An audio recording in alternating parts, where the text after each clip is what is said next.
Cuéntame un poquito, bajo la experticia que tú manejas y conoces muy bien, el tema de la seguridad. ¿Cómo evalúas la situación de seguridad del país y cómo esto de la cultura del más vivo de alguna manera también ha impactado o ha influido en este tipo de cultura violenta, ¿no? Bueno, vamos a tomarlo, vamos a ir de menos a más, y esto, pues, el hecho de que las personas, como por ejemplo el reportero que estaba haciendo la nota anterior a que entráramos, dice él, controlada, exactamente es lo que sucede. En este país se han capturado más o menos 91,000 personas, de los cuales ya hay impuestas en libertad creo que unas 9,200. No te doy el dato exacto porque no está actualizada la página. Y esto quiere decir que hay más o menos entre 81,700 y 82,500 personas que están detenidas por el régimen, como se le llama actualmente. Esto significa de que cualquiera pudiera decir toda la fase operativa de las maras está destruida. No, está controlada, porque tenemos toda la faceta de los hijos de los mareros que tienen edades entre los 10 y los 15 años, entre los que tienen también de los 5 y los 10 años, que fueron criados y que se fueron viendo cómo es que el padre dominaba a una sociedad, de una subsociedad o subcultura hacia el resto. Por lo tanto, ese niño que está en la subcultura, ese niño no se puede reinsertar a una sociedad que no conoce. Por lo tanto, es una inserción, no una reinserción. ¿Esa es la razón por la cual crees tú entonces que se debe de continuar con el régimen de excepción? No, es que lo que pasa es que ya mutaron. Entonces están al filo exactamente del régimen de excepción, porque lo que estamos observando nosotros es una mutación de mareros que están cayendo, y cuando uno los ve, los identifica como delincuencia común, porque ellos ya no mencionan. Yo decía ayer en la entrevista de que aquí, por ejemplo, voy a poner este ejemplo, en el Paseo General Escalón, del lado del Balanquitse mandaba una mara, y de este lado donde estamos nosotros, aquí que sería el McDonald's, de este lado mandaba otra mara. Entonces, los ladrones le pagaban tributo a las dos maras, y este ladrón cuando bajaba decía yo soy de la mara tal, y la gente le daba el dinero, básicamente que 5, que 3 dólares, y ellos decían bueno, ya saqué 50, 100 dólares en la bajada, subo otro, y esa era su manera no violenta de asaltar, diciendo yo soy fulano, y trabajaban todo el día como ellos dicen trabajar. Ahora ya no dicen, porque al decir que son de tal mara, eso ya viene que la gente los identifica. No, él dijo que era de la mara tal, ya eso inmediatamente. Eso es un delito extra de asociaciones terroristas, y son de 15 a 20 años. Entonces, ellos mutan, porque estos son un tipo de mareros que surgieron de la delincuencia común. El perfil del nuevo director, cuéntame un poquito, ¿cómo ves esta situación? Se habla, se dice de que hay división dentro de la Policía Nacional Civil. Sí, lamentablemente eso viene de lejos. Sí, y voy a explicar por qué. Cuando la policía nace allá en 1993, alguien dijo ayer en el 92 y el 92 no pudo haber habido el nacimiento de la policía, porque apenas se acababa de conformar, y lo que hubo fue la Policía Auxiliar Transitoria, que se llamó PAT, no era PNC. Se pensó perfectamente en el director civil, por una razón, porque la policía siempre tiene dependencias políticas, y la policía debía de depender de la presidencia, y así nacimos. Yo me acuerdo que mi jefe siempre fue Rodrigo Ávila, y después el señor presidente de la República. Pero después se cambió por una situación netamente política. Y eso es lo que tiene que bregar el director. Esto significa que al tener un director que no sea político, lo hacen político. Y si la persona es un policía de carrera, se politiza y empieza a tener grupúsculos de policías, de agentes, de oficiales que lo apoyan, y ahí es donde viene ¿Es el director con un perfil civil o militar o de carrera particularmente que debe de estar al frente? Para mí sigue siendo que como nació civil. Me dicen que ahí está la pregunta también, dice... Puede llegar de director o militar, ahí está, ¿no? Es prohibido por la Constitución, por los acuerdos de paz. ¿Sí? Sí, porque el militar de carrera, aunque le den de baja, sigue siendo militar. ya se dio en la época de Munguía Payés y aquel otro señor general que es un rumor que anda ahí, ¿no? Que sí, podría ser... bueno, también se estaba diciendo de que pasara a formar parte de la policía desde lo que es la jerarquía militar. Eso es diferente. Sí, porque no me gusta hacer noticia de los rumores, pero es parte de lo que eso es muy fuerte. Maneja, ¿no? Esto es muy fuerte. No es solo de hoy. No, ya tiene meses de estar eso. Y es que no es que sea durante malo. la administración del presidente, no recuerdo cuál fue, pero cuando salió el ejército a la calle dijeron lo mismo, ¿no? Eso fue en el 94, en diciembre del 94. Cuando el general asumió la dirección. También. ¿Verdad? Era el general... ¿Cómo se llama? No me acuerdo, pero Munguía Payés era el ministro de Seguridad. Sí. Y él puso a un general. Pero que la sala Sí, todo eso lo quitaron y por eso Munguía Payés volvió a ser ministro de la Defensa. Sí. No. Entonces no puede ser. No puede ser. Ahora, tendría que haber un cambio constitucional, tienen los votos y tienen la fórmula con lo que fue la modificación, la reforma del artículo 248. Y si es malo o es bueno, lo que no debe de hacerse es combinarse las filosofías y doctrinas de los oficiales, porque los oficiales de PNC son de una forma y los oficiales de la Fuerza Armada son de otra forma. Entonces ¿hay no razón para que la población en algún momento tenga ese temor de que si llega un militar pueda ser diferente el trato? No, y ya lo hemos visto en algunos casos de violaciones, no es un invento, ahí están algunos procesados. Sí, ¿no? ahí está un capitán de allá de Jiquilisco, si mal no me acuerdo. De aquí de La Libertad también, ¿no? Sí. Pero es que lo que sucede es de que eso yo platicaba hace un momento con un productor de ustedes y le decía, el problema es que se está dando ahora que el ciudadano, y esto se lo voy a decir porque así es, y ojalá le llegue al presidente para que vea qué se tiene que hacer. Llega uno y lo detiene un policía y uno dice, bueno, ¿este es de los policías buenos o es de los policías... pocos policías malos, pero uno no se atreve? ¿Este quiere y espera que yo le ofrezca dinero?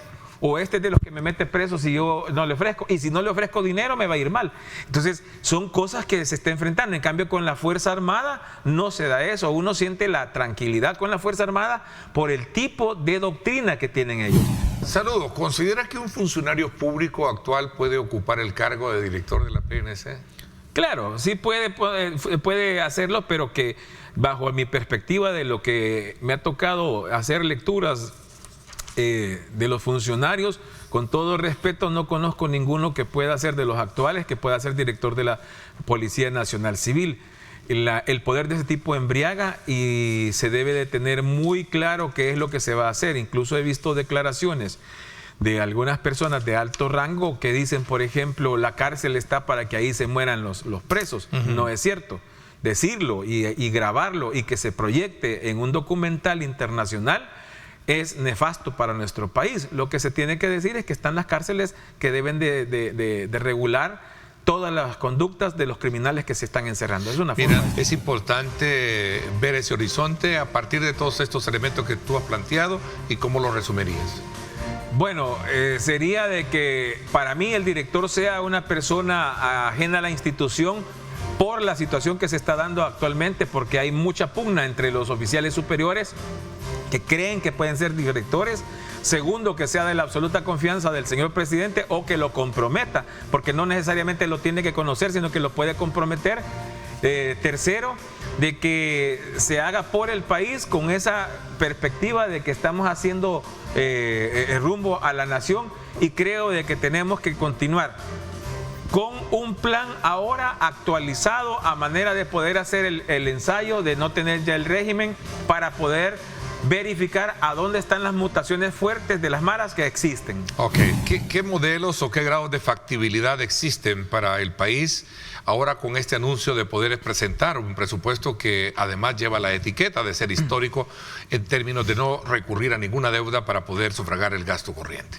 ¿Cuál es la lectura en términos muy prácticos para poder ser entendible el desarrollo de lo que vamos a tener hasta 30 minutos?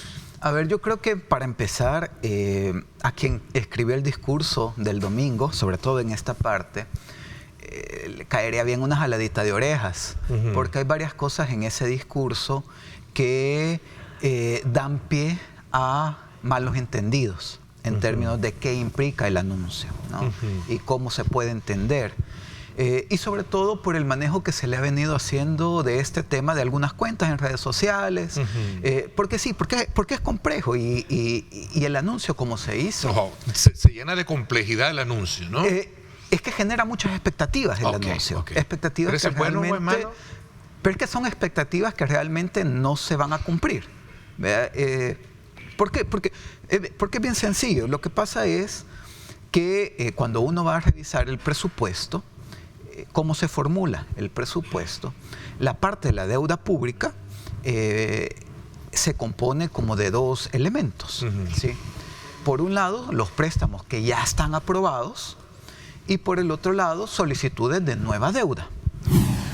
Entonces, esta parte de la deuda ya aprobada para este año 2024 son 1.150 millones de dólares. Quiere decir que para el presupuesto 2025 van a haber por lo menos 1.000 millones de dólares de deuda, porque tiene que ver con este componente de la deuda ya aprobada.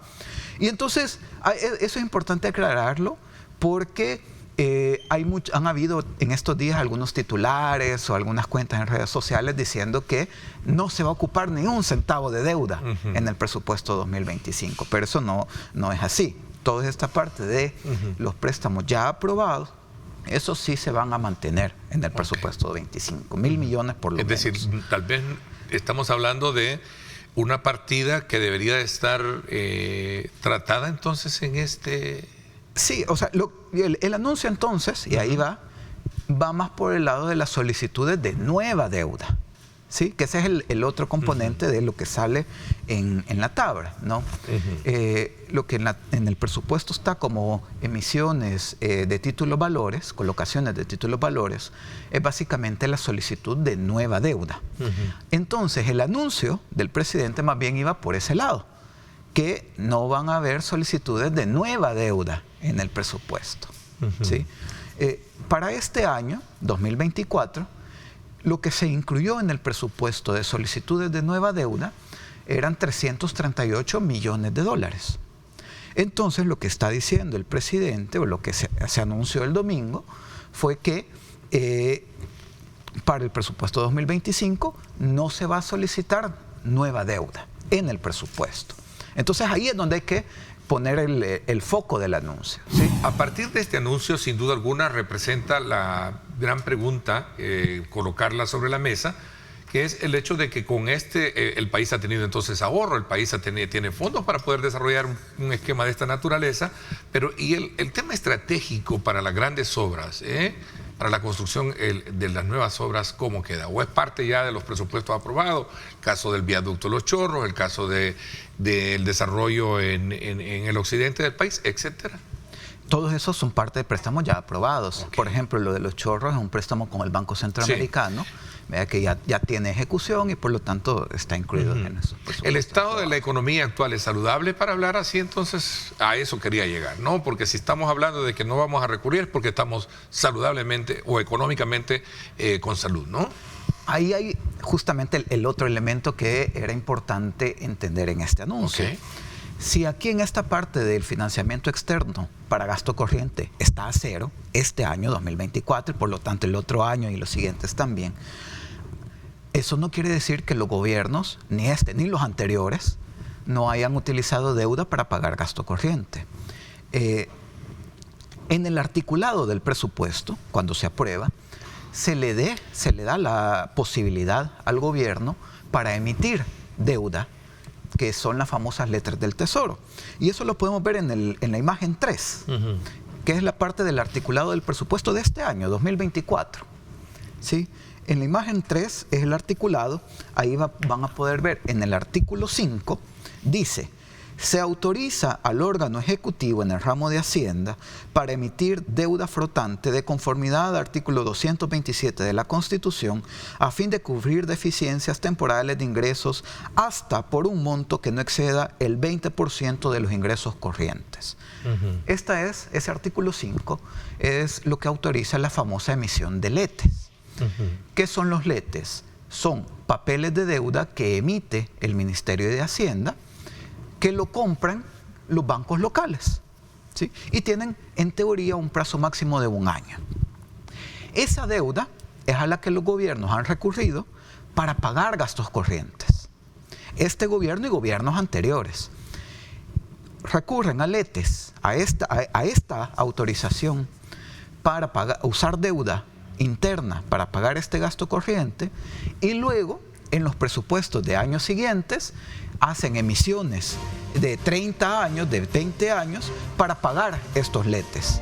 Entonces, en teoría, no se utiliza la deuda para pagar gasto corriente, sino que se utiliza la deuda para pagar los LETES. Pero los LETES se han utilizado para pagar gasto corriente, ¿sí? Entonces, al final, sí que se ha recurrido a deuda para pagar gasto corriente, pero de esta manera disfrazada. Entonces, si para el 2025 de verdad no se va a usar deuda para pagar gasto corriente, lo que debería de pasar es que no debería de existir este artículo en el presupuesto. ¿Será este el anuncio de una...?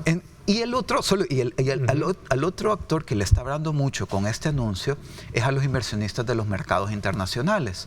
Recordemos que en abril el gobierno emitió $1.000 millones de nueva deuda, además de estos 338 millones, ¿no? La Asamblea Legislativa le aprobó una emisión adicional de $1.000 millones, y en el mercado financiero internacional los inversionistas le dijeron: mira, 1.000 millones no te vamos a dar, te vamos a dar 900. Aunque vos anotás que me debes 1.000 millones. Y me vas a pagar una tasa de interés del 12%. Pero necesito que te ajustes, porque así como vas, no veo claro que me vayas a pagar. Entonces, si te ajustas, nos quedamos con esta tasa. Y si no te ajustas, vamos a subirte la tasa al 16%. Entonces, el anuncio que se dio el domingo va más para estos actores. Ok. ¿Sí? Saludos, Ernesto. ¿Cómo se puede asegurar la transparencia en el uso de fondos recaudados? Ahí está un punto medular que tiene que ver con esto de lo que hemos conocido últimamente en la Asamblea Legislativa, con ciertas partidas de presupuestos, el tema de supuestos casos de corrupción que se dan y otros factores. La pregunta lo plantea, ¿no? Yo creo que este es el tema fundamental, la transparencia, porque si no hay transparencia no podemos asegurar que el gasto público se está realizando de la manera que llegue a cubrir las principales necesidades de la población. Entonces, la transparencia es fundamental en todo este proceso. Y aquí sí que hemos visto muchos retrocesos en temas de transparencia. Incluso las tablas que yo estoy mostrando, esos son las cosas, los criterios mínimos que un Estado debería de cumplir en términos de transparencia, ¿no? De decir, esto es lo que se va a aprobar y esto es lo que se ha presentado y esto es cómo se ha ejecutado. Esos son criterios mínimos de transparencia. Pero además debe de haber transparencia en los criterios de las licitaciones, en los criterios de las contrataciones, transparencia, por ejemplo, en las compras públicas, qué se compra, a qué precio se compra, a quién se le ha comprado. Todos son elementos que deben incluirse siempre, además de los criterios, por ejemplo, de decisión. ¿Por qué se decide quitar fondos de aquí y ponerlos allá? ¿Por qué se decide fortalecer esta cartera? Todos estos son elementos que siempre deben de estar de cara a la población y de manera oficiosa. Eso quiere decir que los gobiernos no deben de esperar a que la gente les pregunte. Esta nueva etapa tiene dos grandes desafíos, decía el presidente así de manera textual. Lo vamos a ver ahí en pantalla. El primero es superar la cultura del más vivo, que ya lo hemos tratado anteriormente, lo estaba hablando, en las acciones más pequeñas. No veremos un cambio real en las acciones grandes y entonces nada que... y la segunda es entender que los pasos importantes se dan paso a paso, poco a poco, decía el presidente. Ahí está. A ver, es que eso sí es cierto. La cosa es cómo eso se traduce en la política pública. Yo creo que ese es una deficiencia que ha habido últimamente, que los discursos tienden a ser demasiado genéricos, demasiado ambiguos, porque eso es cierto, totalmente cierto, pero lo importante es cómo se traduce eso a la gestión de la política pública en el gobierno. ¿Qué va a significar eso en términos de política pública? El de ir paso a paso. O sea, eso es lo importante. Poco a poco. O sea, ¿qué significa? ¿Cuáles van a ser entonces esos pasos? Okay. Eso es lo que hay que aclarar.